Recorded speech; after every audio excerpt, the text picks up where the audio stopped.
In movies and video games, you often see fantastic feats of marksmanship with a handgun, where somebody draws and shoots from the hip multiple enemies, or takes amazing long-distance shots and shoots a weapon out of somebody's hand, or a rope, or some other small item. Easy headshots in zombie apocalypse, etc., etc. So I just want to talk a little bit about how difficult it really is to be accurate with a pistol or revolver. Keep in mind, my perspective is rooted in recreational target shooting with focus on precision.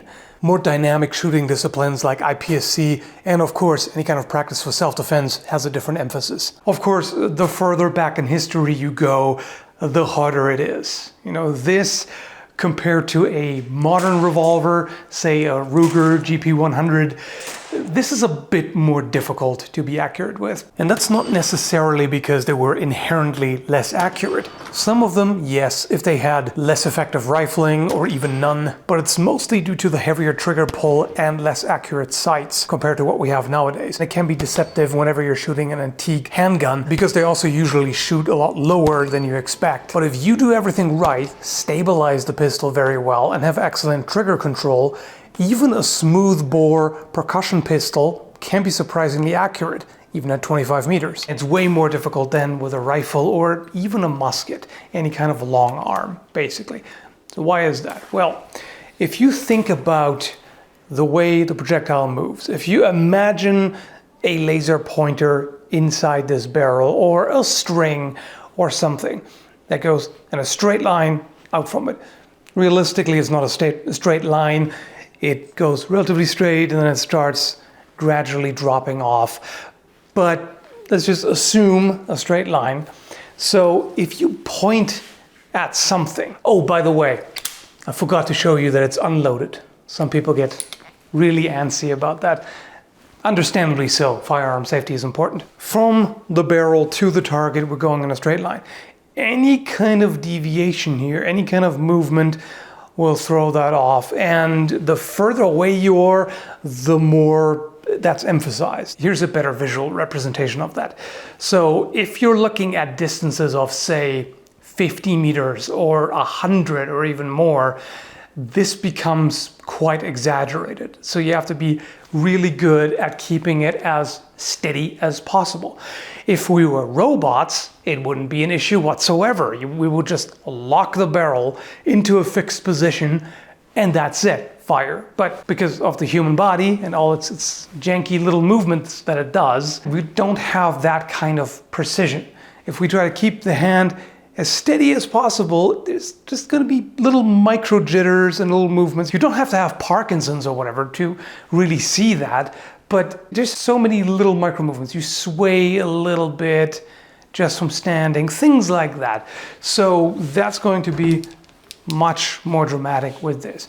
Add to that the fact that you have a smaller sight radius. When I originally learned precision handgun shooting, the way I learned was a single-handed stance. Why would you do that? Because that way you don't get the other hand to stabilize. Well, the reason is so that your eye is further away from the sights. If I stand here squared off, it's closer to my eyes. If I was to aim like this, I could see the front sight more easily because it's closer, but now there's much more room for error where my eyes might be slightly off. They might be looking a little bit above or to the side, and I wouldn't catch that as easily. Whereas if my eye is further away, now there's a longer line of sight, and also when I look through the rear sight or the notch, in this case, there's less space on each side. That's one factor, and the distance between the rear sight and the front sight is also a factor.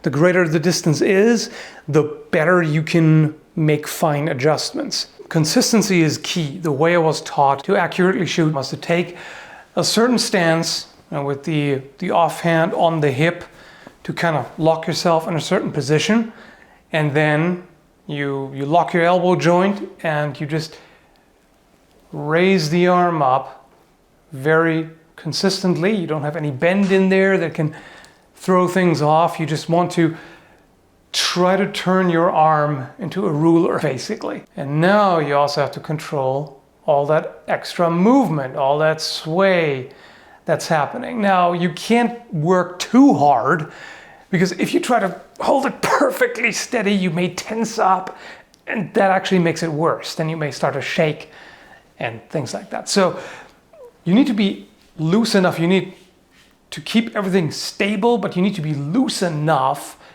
that you don't get little muscle twitches and jitters and things. And then you also have to control the breathing, because if I get a little closer, you should be able to see the movement in the muzzle as I breathe.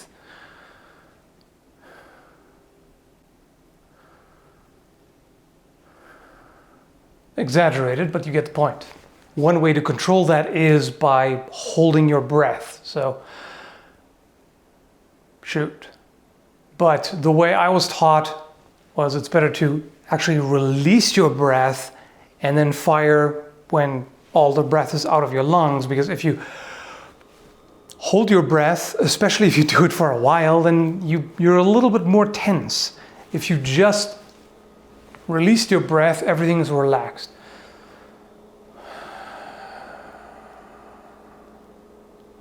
So this stance is for high precision at relatively long distances, long for a handgun. When you're shooting at a paper target that doesn't move, you have all the time to take your shot, etc., etc. You can all line it up. In IPSC shooting, on the other hand, where you have to run from one stage to the other, engaging multiple targets, shooting one after the other in a row with rapid fire, then it becomes a whole different game, of course. Now you need both hands on the firearm to be able to control the recoil from the follow-up shots, and you need a solid platform. You need to be able to square off, so you can basically, like a tank turret, move your upper body like this and engage one target after the other. That becomes an entirely different thing, of course.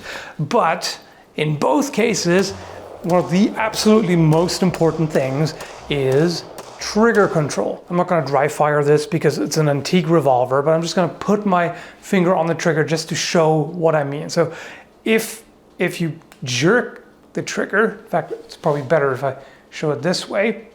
If you suddenly put pressure on, this is what happens to the sight picture. It's the barrel tips down. That's quite a bit worse with older double action revolvers. This is a Webley Mark I from the 1890s, and the trigger pull on this is significant.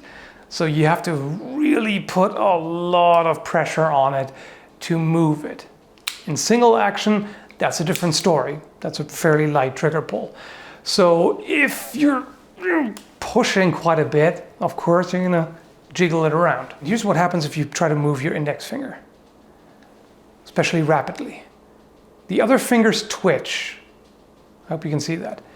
Whereas what you have to do is just move the index finger by itself without doing any kind of twitch with the other fingers, because that again changes the position. So part of the difficulty is training yourself to be able to do this very consistent squeeze without messing with your hand position otherwise. And then there's the dreaded flinch, which is an involuntary reaction that a lot of people do in anticipation of the recoil. Because if you fire handguns or anything really for a while, especially with significant recoil, your body anticipates this kind of movement and tenses up right before. So if that happens, you tend to pull it down and left. At 20 meters is going to be like a significant deviation from where you're aiming. This can literally make the difference between getting close to the bullseye and missing the entire target altogether. And this is quite a difficult thing to get rid of. I've done a lot of practice specifically to get rid of that involuntary twitch, because it is involuntary. You have very little control over it. So you have to keep practicing over and over. And sometimes it gets worse. Sometimes if you shoot a lot more, your body gets even more conditioned to moving in a certain way in response to the recoil. Some people don't have much of an issue with that. Some people do not react to it. Others are more recoil sensitive. And if you are, it can be pretty difficult to get rid of it because, again, you're not doing it deliberately. It's a reflex. I've always enjoyed recreational shooting, but between 2008 and 2010, I really got into it and participated in a few local competitions. Did pretty well there. Not top 3 or anything, but reasonably close. And yeah, so this was one of those things. On the one hand, it was a lot of fun, to develop a skill and keep improving. On the other hand, there were definitely frustrations as well, because any kind of skill progression, unfortunately, is not linear. The longer you practice, you just keep getting better and better and better. It just doesn't go that way. At first, you have a pretty quick progression, then you plateau, and you improve again, and you plateau. You might drop off a little bit at some point, and you improve again, and you plateau, etc. Sometimes you have pretty significant setbacks that you have to dig your way back out of. It's also just, sometimes you have off days. You're doing everything you need to get that precision up. You're trying to control your movement. You're trying, to focus on the front side, really see that clearly. And on some days, you just don't have it. Whatever you do, your shots are all over the place. Your groups just open up drastically from where they normally are, and you flinch more. All kinds of things. It is what it is. It happens. I used to shoot mainly at 25 meters, which is pretty considerable distance for a handgun. For a rifle, shotgun, etc., it's nothing. And there was also a longer 50-meter distance, which I tried on occasion, and that is difficult with a handgun. Anyway, that's about all I got. Haven't done a firearm video in quite a long time, and a lot of people don't seem to be aware that I have an entire playlist about firearms. I'm going to link it down below. There's quite a lot there. Hope you found it interesting, and have a good one, folks.